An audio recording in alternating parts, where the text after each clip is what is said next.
We're talking to Tuscaloosa Mayor Walt Maddox this morning. I don't want to bury the lead. When asked, are you running for governor, on a scale of 1 to 10, he says about a 6, 7, or 8. That's the lead. Hey, who do you want to see replace Jeff Sessions as our senator? Who are you supporting? Let me just say this. Let me just say it's a 7. That way It's a 7. We'll reach a compromise between 6 and 8. All right, fine. I haven't made any endorsement in that matter, and it's certainly going to be an interesting race. The dynamics of that race. Just as someone that loves, I hope when I grow up, Steve, I want to be a history teacher. So I love history, and I love the political history especially. That one's going to be interesting because it's an off-year election. You're going to have low voter turnout, and that certainly can sway a very close election. I think that's going to be fascinating to watch. Why haven't you endorsed anybody, Mayor Maddox? I'm curious. Because I'm running for office myself, and I see. That wouldn't be smart politics. Yeah, and you don't want to. You would certainly want to get into that. I suspect out of the Democrat side, Doug Jones, who was the attorney that is best known for the attorney that prosecuted the bombing at the 16th Street Baptist Church. He's a good man. I like him. He is a very good man, and so I expect it'll be him. And if I had to guess, and by the way, this is no endorsement; it's just a guess. Either Senator Strange or Judge Moore would be my guess on the Republican side. North Alabama polling came out this morning. Luther Strange came in dead last. How about that? I'm not surprised. But that's Mo Brooks' country, too, North Alabama, so that's a factor. Well, you're in a very uncharted political time here in Alabama, and that's why, you got back earlier. Well, can a Democrat win and a Republican say, Alabamians are smart people? And I think too many times we sit there and go, oh, well, they voted Republican, they must be Republican. Quite frankly, Democrats over the last 20 years have not done a good job on the statewide level of putting candidates up there that were viable, that could attract people's attention. And the Republicans have had a much deeper bench to draw from. So I think the more candidates that Democrats put out there, more centrist-leading candidates that talk about those kitchen table issues that matter every day, they're going to increase the odds. So I think it's really going to be a fascinating dynamic as we watch the Senate race. But I'm not sure if you can take the Senate race and then apply it to the general election in 2018 because it's going to be a low voter turnout election, and that certainly can move the needle. All right, so I don't guess I'm going to get you to endorse anybody for Sessions' seat then this morning. Well, I was going to write you in. Is that okay? That's a winner right there now. That's a winner. Hey, wouldn't you love that?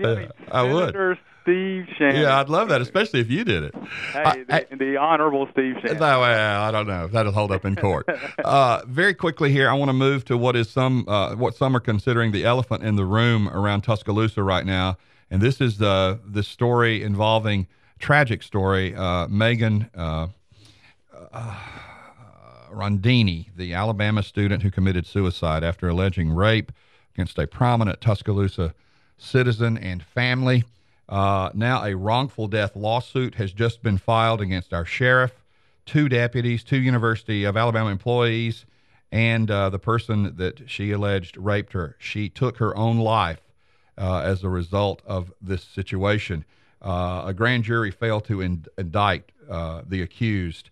And it's raised a lot of questions about how prepared our police and sheriff's department in Tuscaloosa is involving females who are raped. And it's something that I know is important to everybody, but especially the females in our community. Yeah, Mayor, one of the things that I wanted to know is, when I read this article that sort of broke this story, one of the things that was mentioned was that in TPD, there's no dedicated unit to sort of handle these sort of cases. Is there any plan for that in the future?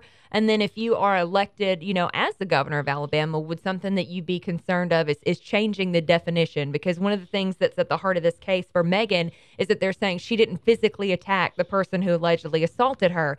And because of that it wasn't definable as rape. And I'd like to see that definition changed. Is that something you would work on?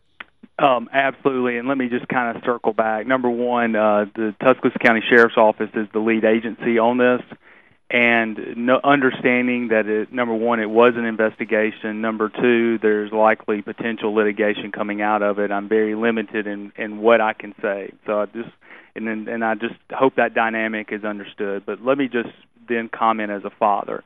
You could not help but read that article, and if you have children, and especially if you have a daughter, put yourself in that position and not feel like it was a soul-crushing moment. And I know that I felt that way just reading that article as an average citizen. And I'm like everyone else in this community. I read it probably at the same time everyone else did. Moving forward, I think there's what Meg talked about is important. First, getting the sane nurse position, getting DCH to move forward with that, which I thought was a huge step. Ironically enough, about 5 weeks ago, I do an annual town hall meeting with the University of Alabama medical students. They had been working on that as a project, and it was the first time it had been presented to me. And I was glad to find out that our DA, Hayes Webb, had already been working with TPD, Sheriff's Office, and also DCH on that. So I was very happy to see that move forward. The second thing is what you talked about, the definition, because many times, and I've learned this in 12 years of service, we may see something that's wrong, but there's also a legal definition and a standard that has to be met. And as I read that article, I agreed with you. I think we need to take this case aside. I think we need to look at that because times are changing, especially the advent of different types of drugs and chemicals that can be used. And so I think it would be good for us to begin that discussion. In fact, I've asked our city attorney to take a look at that definition, to research what other communities and states are doing. It had to be a change in state law. To see where we are and where we need to go and what does the case law say about it, because I think those would be good steps in that direction. Mayor, as of this morning, do you believe the Tuscaloosa Police Department and the Tuscaloosa Sheriff's Department, do you believe the officers are trained to properly investigate sexual assault cases? I believe, first of all, I believe in the men and women of law enforcement in our community. And I have a unique perspective every single day because I get to see what most citizens don't. And the dedication, heart, and soul they pour into this job. And if I ever thought for 1 minute that, as it relates to the Tuscaloosa Police Department, that we were doing something as a result of negligence or corruption, I would move heaven and earth to stop it. Bottom line, I always believe we can be better. There's nothing, I believe every day when I go to work, I can be a better mayor. I believe Chief Anderson believes every day he goes to work, we can be a better police department. And the facts of this case are what they are, and I'm very limited in commenting about this case in particular. But I believe that we take this and we learn, and we say, what can we do to be better?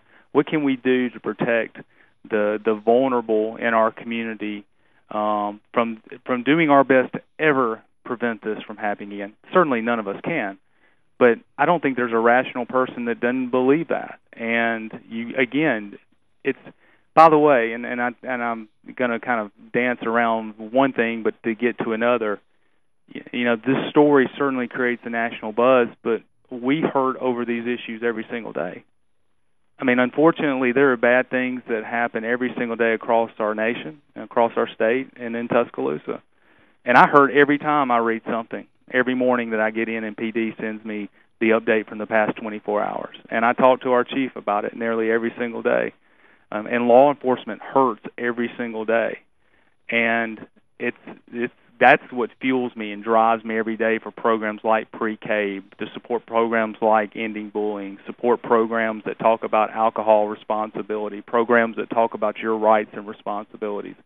That it didn't take this case to keep us fired up, but I also understand that when you read the article, is this a good opportunity to take a look at our methods and practices? Certainly it is, and we're going to continue to do the things every single day to be a better city and a better police department, and I have no doubt we can do that. Mayor Walt Maddox, to be fair, this morning attorneys representing the accused say the wrongful death lawsuit is baseless and the allegations are false. The family of Megan Rondini says we want a jury trial, so that will move forward. Changing gears, wrapping up here on a Friday morning, we can't thank you enough for the time. Remember, Mayor Maddox, when you go see Rod Stewart and Cyndi Lauper at the AMP on a Sunday, take a clear bag. Make sure you do that because that's very important. You have to do that now, right? Absolutely. We want to make sure that we keep people safe within our amphitheater. It should be a great show, and and I'm looking forward to both. And I grew up with Cyndi Lauper and Rod Stewart, so I can't wait to the concert. Do you have a clear bag, Mayor? Or I carry one all the time. I do. All right. Hey, you know, we dig you. We thank you. And when you get ready to say, I'm a 10 now, I'm in this race, you know who to call. Is this where we're going to have to break it? Yes. All right, my man. You take care. Thank you very much. See ya. There he is, the mayor, and a 7 on a scale of 1 to 10 in terms of being a candidate for governor of Alabama, Mayor Walt Maddox. The Steve Shannon